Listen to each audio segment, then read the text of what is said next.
যে বিগত এই 50-60 বছর ধরে এরা ফিলিস্তিনদের উপর যা নির্যাতন করেছে, এটা মানবতার ইতিহাসে কখনো করা হয়।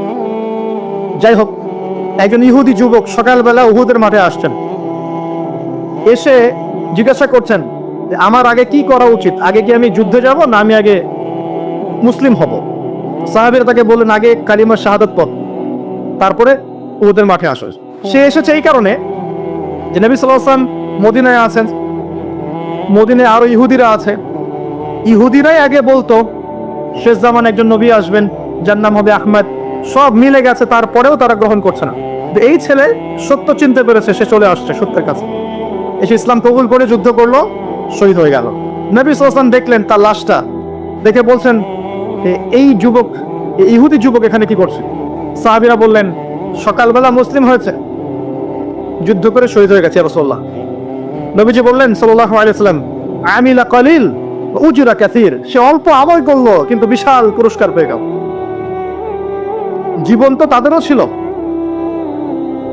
এটা তো সশস্ত্র যুদ্ধের কথা বাদ দেন, নরমালি সুমাইয়া রাদিয়াল্লাহু আনহা, আবু জাহেল তাকে নির্যাতন করছে করছে করছে, তার লজ্জাস্থানে বর্ষা ঢুকিয়ে দিয়ে, চিন্তা করতে পারেন, লজ্জাস্থানে বর্ষা নিক্ষেপ করে হত্যা করলো। সুমাইয়া রাদিয়াল্লাহু আনহা দেখতে কালো বর্ণের, চেহারা সুন্দর নয়, হয়তো বা আপনার মতো সুন্দর নয়, জান্নাতে এখন হাসছে ইনশাআল্লাহ তাআলা। তার স্বামী ইয়াসের, আবু জাহেল তাকে পিটাতে পিটাতে মেরে ফেললো, সে মারা গেল, শহীদ হয়ে গেল।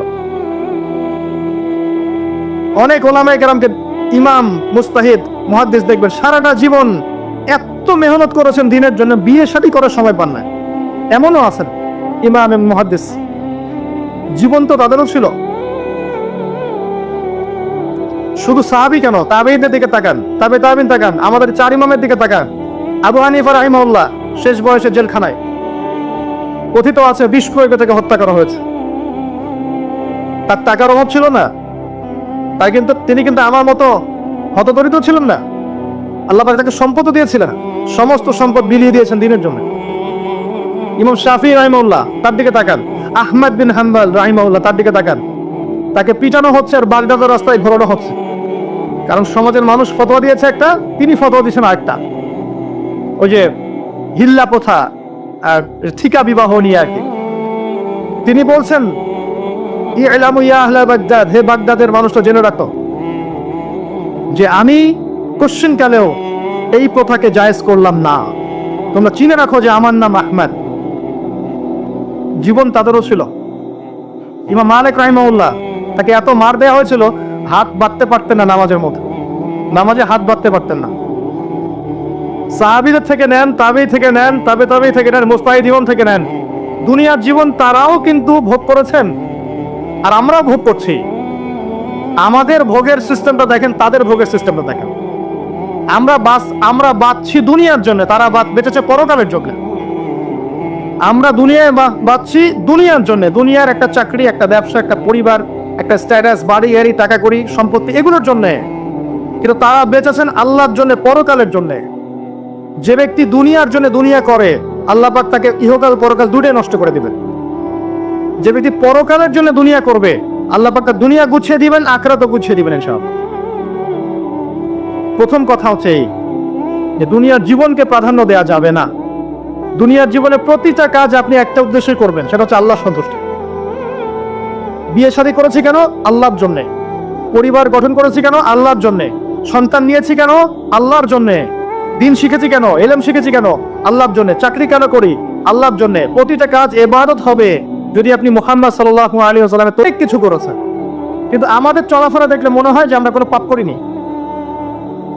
এই জায়গায় ঠান্ডা মাথায় চিন্তা করে আপনি দেখবেন পাপ 2 রকম। কয় রকম? 2 রকম। আপনি দেখবেন আল্লাহর সাথে জড়িত কিছু পাপ পাবেন, নামাজ করেন নাই, রোজা রাখেন নাই, মিথ্যা বলেছেন, ইত্যাদি ইত্যাদি। কিছু পাপ পাবেন আল্লাহর সাথে জড়িত, কিছু পাবেন মানুষের সাথে জড়িত।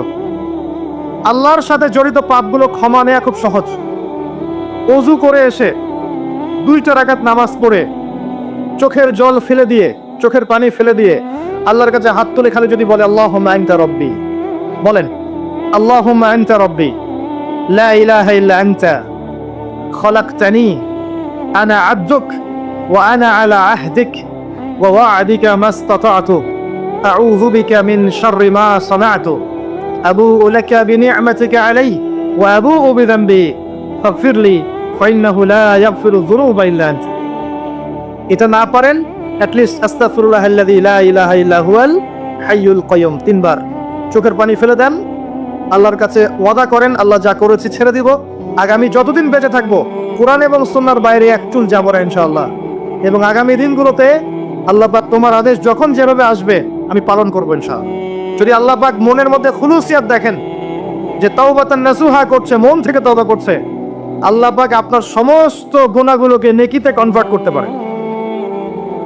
আল্লাহ পাক শুধু গুনাহ মাফ করবেন তা নয়, আল্লাহ পাক গুনাহগুলোকে নেকি দিয়ে পরিবর্তন করতে পারেন। আমি দলিল দিচ্ছি, ইল্লা মান তাবা, সূরা ফুরকান পড়ে দেখেন। তারা ব্যতীত যারা তওবা করলো, ওয়া আমানা ওয়া আমিলা আমালান সালিহা, এবং যারা ঈমান এনেছে এবং সৎ আমল করলো, উলাইকা ইউবাদদিলুল্লাহু সাইয়্যাতিহিম হাসানাত, আল্লাহ পাক এই সব মানুষের গুনাহগুলোকে নেকি দিয়ে পরিবর্তন করে দিবেন ইনশাআল্লাহ। আমাদের নবী মুহাম্মদ সাল্লাল্লাহু আলাইহি ওয়াসাল্লাম দিনে 70 বার, কোন বর্ণনা এসেছে 100 বার তওবা করতেন। 100 বার পড়তেন আস্তাগফিরুল্লাহ ওয়া আতুবু ইলাইহি, আস্তাগফিরুল্লাহ ওয়া আতুবু ইলাইহি। যার আগের কোনো পাপ নাই, পিছনের কোনো পাপ নাই, দিনে 100 বার তওবা করতেন। আমরা একটা রাত এভাবে চিন্তা করেছি যে আমার পাপ কি কি। আজকে রাত্রে গিয়ে চিন্তা করেন, দেখবেন আপনি একটা পাপে পরিপূর্ণ একটা আমলনামা পাবেন। এবার আপনি চিন্তা করেন যে আপনি যদি আগামী 30 বছর বাঁচেন বা 40 বছর বাঁচেন, এই সময়টাকে আপনি কিভাবে মূল্যায়ন করতে চান। প্রথম একটা মূলনীতি বলেছে দুনিয়ার জীবনকে প্রাধান্য দেয়া যাবে না। ওয়া মা হাযিহিল হায়াতুদ দুনিয়া ইল্লা মাতাউল গুরুর, সম্পূর্ণ মরিচিকা দেখেছেন? দুনিয়ার জীবন যে কি জিনিস, যারা আল্লাহর পথে পরীক্ষার সম্মুখীন হয়েছে ওরা জানে। মানে কিচ্ছু না, মানে মুহূর্তে আল্লাহ পাক ইহকাল পরকালের ফয়সালা করে ফেলবে। আমরাও বুঝবো, এটা আমরা বুঝবো না এমন নয়। ইয়াং ছেলে রাস্তায় যাচ্ছে, বাইক নিয়ে খুব দাবরানি দিচ্ছে, আছে না? হঠাৎ অ্যাক্সিডেন্ট, ডেড, স্পট ডেড। এটা দুনিয়ার জীবন। তার সারা জীবন দুনিয়ার পিছনে ছুটেছে, শেষ বয়সে হতাশ, কিছুই পেলাম না। পাবে না, কারণ আল্লাহর পথে না চললে শেষ বয়সে কেউ কিছু পাবেন না। যন্ত্রণা, হতাশা, গ্লানি ছাড়া। তখন দেখবেন আত্মহত্যা করে শেষ, ডেড। একটা কথা বলছিলাম যে আপনি চলার পথে কোরআন সুন্নাহর প্রতিকূলে আমল, আকীদা, মানহাজ, মুআমালাত এগুলো দেখলে কি করবেন? কোরআন সুন্নাহকে অগ্রাধিকার দিবেন নাকি চলমান বিষয়কে অগ্রাধিকার দিবেন? ইবাদত করতে এসে দেখছেন আমলের নামে বেদাত চলছে, কি করবেন? বেদাতীদের সাথে আপোস করবেন না কোরআন সুন্নাহে ফিরে আসবেন? আপনি তাওহীদের ক্ষেত্রে দেখছেন মানুষ ইসলামের নামে শিরক করছে, এখন আপনি কি সংখ্যাগরিষ্ঠ মানুষকে অগ্রাধিকার দিবেন না কোরআন সুন্নাহর কাছে আসবেন?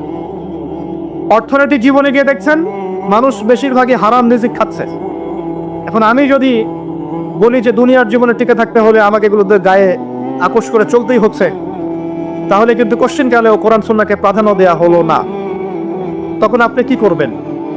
পরিবার চালাতে গিয়ে দেখছেন যে পরিবারের বেশিরভাগ লোক আপনার কথা শোনে না। আপনি কোরআন এবং সুন্নাহকে দিয়ে পরিবার চালাতে চান, তারা পশ্চিমা সংস্কৃতি দিয়ে পরিবার চালাতে চান, হিন্দি সিরিয়াল দিয়ে, গান বাজনা, ডুগি তবলা এগুলো দিয়ে। বেনামাজি, নামাজ রোজার খবর নাই, তালিম নাই, ইসলামিক নৈতিকতা নাই, কিচ্ছু নাই, জীবনের কোনো উদ্দেশ্যই নাই। এরকম পরিবার নিয়ে আপনি চলছেন, কি করবেন? কাকে প্রাধান্য দিবেন? খুব ডিফিকাল্ট প্রশ্নগুলো কিন্তু, এবং এগুলো প্র্যাকটিক্যাল, এগুলো হচ্ছে এখনো। চাকরি খুঁজতে গেছেন, আপনি দেখছেন যে ভালো, কোশ্চেন কালে হালাল হয়ে যাবে না, হারামই থেকে যাবে। সারা দুনিয়ার মানুষ যদি বলে পর্দা করার দরকার নাই, এটা সেকেলে, এটা সেকেলে হয়ে যাবে না, এটা ফরজ থেকে যাবে। কিচ্ছু নাই কোরআন সুন্নাহর বাইরে, কিচ্ছু নাই। যা আছে দেখছেন বোগাস, যার কোনো ভিত্তি নাই, মানুষের মন গড়া, প্রবৃত্তির অনুসরণ। এখন আপনি যখন কোরআন এবং সুন্নাহর কাছে আসতে চাইবেন, তখন কিন্তু আপনি চতুর্দিক থেকে বাধা পাবেন। এই পথ চলাটা এত সহজ হবে না। হ্যাঁ, কাদের জন্য সহজ হবে? যারা প্রোটেস্ট্যান্ট মুসলিম হবে। কি মুসলিম? প্রোটেস্ট্যান্ট মুসলিম। এটা কেমন? মানে ওটাও ঠিক, এটাও ঠিক, সুদ খেলেও হয়, না খেলেও হয়, পর্দা করলেও হয়, না করলেও হয়, নামাজ পড়লেও হয়, মাঝে মাঝে ছাড়লেও হয়, যাকাত দিলেও হয়, না দিলেও হয়। মডারেট প্রোটেস্ট্যান্ট মানে কোরআন সুন্নায় যা আছে এগুলো খুব কঠিন মনে হয়, এটা মৌলবাদী মনে হয়, এগুলো মানলে তো এই যুগে চলা যায় না, এগুলো ওই যুগের জন্য, এরকম ভার্সনে যারা চিন্তা করবে তাদেরকে কষ্ট পেতে হবে না। তারা দেখবেন কষ্ট না করেই দুনিয়ার জীবন কাটিয়ে দিচ্ছে, ওদের কোনো বাধা বিপত্তি আসবে না। আপনি যখন কোরআন সুন্নাহকে আঁকড়ে থাকবেন, কেমন করে আঁকড়ে থাকবেন? মারির দাঁত দিয়ে কামড়ে থাকবেন, নবীজি বলেছেন। মারির দাঁত দিয়ে কামড়াতে বলেছেন, সামনের দাঁত দিয়ে কামড়ালে ছটকে যাবে, টান দিলে ছিঁড়ে যাবে। মারির দাঁতে কামড় দিলে টান দিলে সহজে ছিঁড়বে না। এভাবে থাকলে আপনার বাধা আসবে। এখন আপনার সামনে দেখবেন আপনি কিছু ফিতনা এবং কিছু সলিউশন। আপনি নিয়াত করেছেন যে আপনার যে গুনাহগুলো হয়েছে এগুলো থেকে আপনি তওবা করবেন ইনশাআল্লাহ, আগামী দিনগুলো আপনি কোরআন এবং সুন্নাহ অনুসারে চলবে, এই কথা সাথে একমত আছেন তো? এখন চলতে গিয়ে দেখবেন যে আপনি কিছু স্পষ্ট বিষয় দেখতে পারবেন যেগুলোর সাথে আসলে কোরআন সুন্নাহর খুব একটা মিল পাওয়া যাবে না। আপনি দেখবেন স্পষ্ট শিরক করছে মুসলিমরা, আপনি দেখবেন স্পষ্ট বেদাত করছে, আপনি দেখবেন হারাম খাচ্ছে মুসলিম যুবকরা, মাদক, পর্নোগ্রাফি, জেনা, ফ্রি মিক্সিং, আপনার জুয়া, ক্যাসিনো, এই যে আপনার টিকটক প্রজন্ম, এগুলো নিয়ে ব্যস্ত আছে। আপনি স্পষ্ট দেখবেন মেয়েরা বেহায়ের মতো ঘুরে বেড়াচ্ছে। আপনি স্পষ্ট দেখবেন যে আপনি হালালে থাকলে চাকরি পাচ্ছেন না। আপনি স্পষ্ট দেখবেন পরিবারের লোকজন কথা শোনে না। আপনি এমনও দেখবেন ওলামায়ে কেরামের মাঝে ঐক্য নাই, এমন দেখবেন। আপনি এমনও দেখবেন যে মানুষ দিনকে দুনিয়ার বিনিময়ে বিক্রি করে দিচ্ছে। আর এমন দেখবেন যারা আপনার উপরে আছে তারা দিন সম্পর্কে তেমন কোনো জ্ঞান রাখে না। এমন জটিল পরিস্থিতিতে আপনি কি করবেন তখন? এরপরে আপনি যখন বিশ্বের দিকে তাকাবেন তখন দেখবেন বিশ্বের সমস্ত পরাশক্তিরা ঐক্যবদ্ধ ইসলামের বিরুদ্ধে। বিশ্বের সমস্ত বড় বড় পরাশক্তিরা ঐক্যবদ্ধ ইসলামের বিরুদ্ধে। দেখবেন আপনি ইসলামের কোনো খিলাফা নাই, দেখবেন কোনো ইমাম নাই, কোনো আমির নাই, কোনো জামাআ নাই। দেখবেন আপনি সেই রকম সলফে সালিহিনের যুগের মতো সৌর্য বীর্য, ব্যক্তিত্ব, গায়রত কিছু নেই। মনে হবে যেন আমরা দাসত্বের শৃঙ্খলা আবদ্ধ হয়ে গেছে। তখন আপনি কষ্ট পাবেন মনে মনে। আপনার মধ্যে ঈমান থেকে থাকলে আপনি কষ্ট পাবেন, ভিতর থেকে কষ্ট ফিল করবেন। যদি প্যারালাইজড রোগী হয়ে থাকেন তাহলে কষ্ট ফিল করবেন না। চেতনা থাকে দিনের, কষ্ট ফিল করবেন। তখন আপনার স্ট্রাগল শুরু হবে। তখন আল্লাহ যদি আপনাকে বুঝ দেন, আল্লাহ দেখবেন আপনি কি করেন। আপনার মেধা দিয়ে আল্লাহ কি করেন, আপনি কি করেন, আপনার অর্থ দিয়ে আপনি কি করেন, আপনার হায়াতটা দিয়ে আপনি কি করেন, আপনার এই যে জনবল দিয়ে আপনি কি করেন, আল্লাহ আপনাকে যা দিয়েছেন তা দিয়ে আপনি দিনের জন্য কি করছেন আল্লাহ পাক তখন দেখবেন। বড়ই গাছ, সাহাবী একজন বলছেন বড়ই গাছে তো কাঁটা থাকে ইয়া রাসূলুল্লাহ, তো সেখানেও কি কাঁটা থাকবে? নবীজি বলছেন না, সেই বড়ই গাছে কাঁটা থাকবে না, বরং সেখানে কাঁটার জায়গায় ফল থাকবে। কি থাকবে?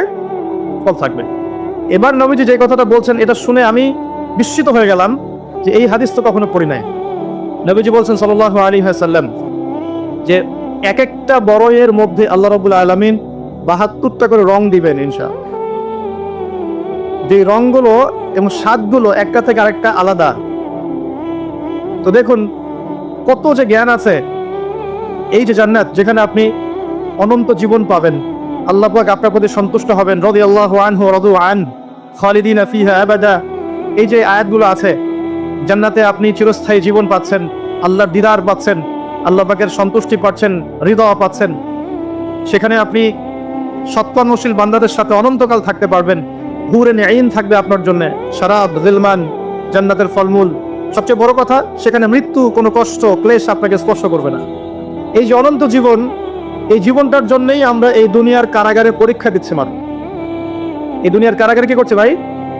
পরীক্ষা দিচ্ছি। আসল জীবনটা শুরু হবে মৃত্যুর পর। এই পরীক্ষায় যারা পাস করবে ইনশাআল্লাহ তাআলা, অনন্তকালের জীবনে তারা সুখী হবে ইনশাআল্লাহ তাআলা। আর এই পরীক্ষায় যারা ফেল করে যাবে, অনন্তকালের জীবনে তাদের স্থান হবে চিরস্থায়ী জাহান্নাম। আল্লাহ পাক আমাদেরকে হেফাজত করুন, আমিন। আল্লাহুম্মা ইন্না নাসআলুকাল জান্নাতা ওয়া নাউযু বিকা মিনান নার। সকলে বলে আমিন।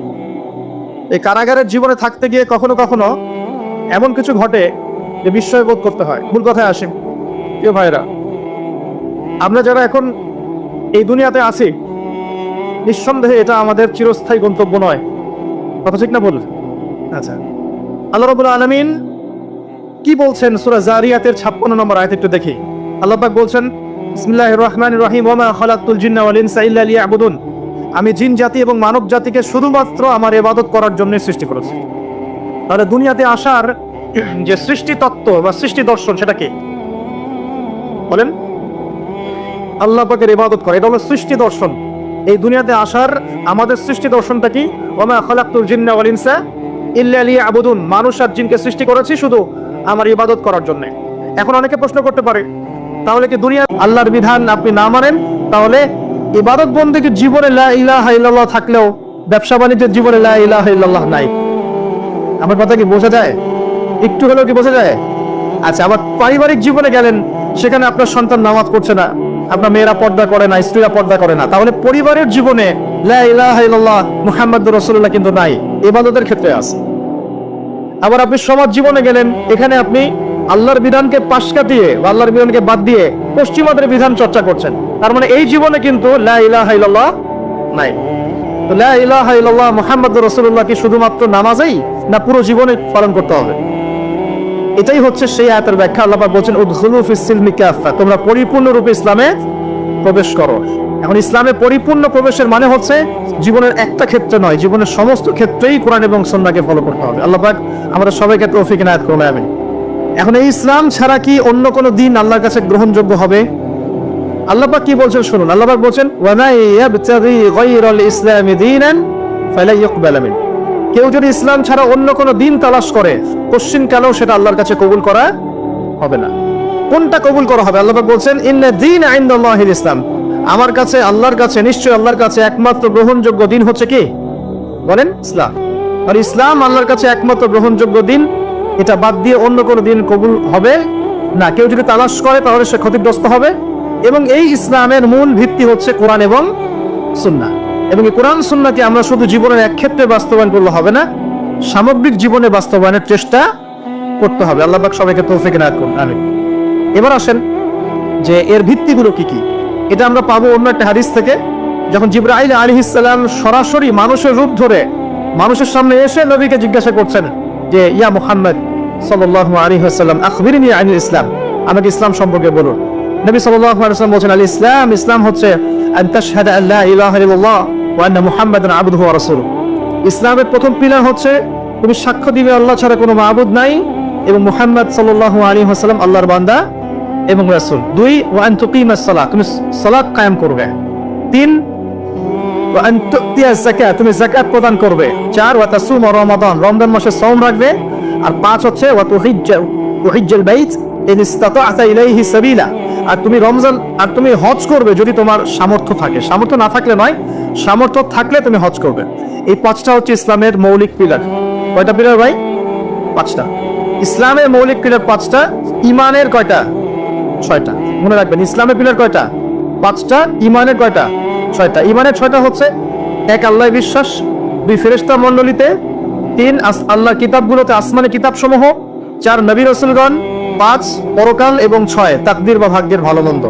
এই 6টার প্রতি মনে বিশ্বাস করলে, মুখে স্বীকার করলে এবং কাজে বাস্তবায়ন করলে একজন ব্যক্তি মুমিন হয়, আলহামদুলিল্লাহ। ঠিক আছে? এই ইসলামের 5টা ভিত্তি দিকে একটু তাকাই, আমরা এক নজর দেই। প্রথমটা কালিমা। আমরা কি সবাই কালিমার মর্ম হাকিকত বুঝি? যখন থেকে লা ইলাহা ইল্লাল্লাহ পড়েছেন, আপনি বাধ্য যে আল্লাহ পাকের বিধান বাদ দিয়ে আপনি অন্য কোথাও যেতে পারবেন না। এটা লা ইলাহা ইল্লাল্লাহের মৌলিক কথা। লা ইলাহা ইল্লাল্লাহ বলেছেন মানে আল্লাহর সাথে আপনি শিরক করতে পারবেন না। মুহাম্মদ রাসূলুল্লাহ যখন বলেছেন, তার মানে আপনি সুন্নতের বাইরে কোনো বেদাত করতে পারবেন। বুঝতে পারছি? যখন লা ইলাহা ইল্লাল্লাহ বলেছেন তখন শিরক করা যাবে না, আল্লাহর বিধানের বাইরে যাওয়া যাবে না। যখন মুহাম্মদ রাসূলুল্লাহ বলেছেন তখন নবীর তরিকা সুন্নত বাদ দিয়ে অন্য তরিকার বেদাতে যাওয়া যাবে না। এখন আমরা তো দুঃখজনক যে আমরা আসলে মুসলিম পরিবারে জন্মগ্রহণ করেছি ঠিকই, কিন্তু আমরা শিরক বুঝি না। কি বুঝি না? শিরক বুঝি না। এখন মুসলিমরা আল্লাহ ছাড়া অন্য কারো কাছে চায় না। মুসলিমরা আল্লাহ ছাড়া অন্য কাউকে সেজদা করে। মুসলিমরা আল্লাহ ছাড়া অন্য কারোর জন্য নজর মানত করে। মুসলিমরা গায়রুল্লাহর নামে এখন জবাই কিন্তু করে। হাতে বালা পরে ঘোরে, খুলে না। কেন? খুললে তার ক্ষতি হয়ে যাবে এই ভয়ে। মুসলিমরা এখন ছবি মূর্তির উপাসনা শুরু করেছে, করে নাই? করেছে কি করে নাই? এবং কোন কোন ক্ষেত্রে এগুলোকে প্রতিষ্ঠা করার প্রয়াস দেখা যাচ্ছে সমাজের মধ্যে। আরো আছে, মুসলিমরা এখন ভাগ্য গণকের কাছে যায় না? যে হাত দেখে দাও, ভাগ্য দেখে দাও। মুসলিমরা রাশি ফলে বিশ্বাস করে, রাশি ফল, অমুকের রাশি কি, তমুকের রাশি কি, আজকে কি হবে, কালকে কি হবে, তাই না? এগুলো তো বিশ্বাস করে। মুসলিমরা যুগ বা সময়কে গালি দেয়। মুসলিমরা বাতাসকেও গালি দেয়। মুসলিম অনেক সময় দেখা যায় আল্লাহ ছাড়া অন্য কারো কাছে দোয়াও করে এবং আশা করে যে অন্য কোনো মৃত মানুষ তাকে সন্তান দিতে পারবে, পরকালে পার করাই দিবে। এগুলো মুসলিমরা ভাবে না। এই শিরকগুলো সমাজের মধ্যে নাই। সমাজে এখন একটা নতুন শিরক আসছে, নতুন না আসলে এটা প্রাচীন, কিন্তু এখন চর্চা বেড়েছে, চর্চাটা খুব বেড়েছে। এটা হচ্ছে এই যে তাবিজ কবজ কুফুরি কালাম করার শিরক। এটা করে না? তাবিজ করা, কবজ করা, এই যে জাদু টোনা বান টোনা করা, এই কাজগুলো মানুষ করে না? এগুলো যে ব্যক্তি করবে সে ব্যক্তি মুশরিক হয়ে যাবে, শিরক করে ফেলে। আর একটা আধুনিক শিরক আসছে। কি শিরক?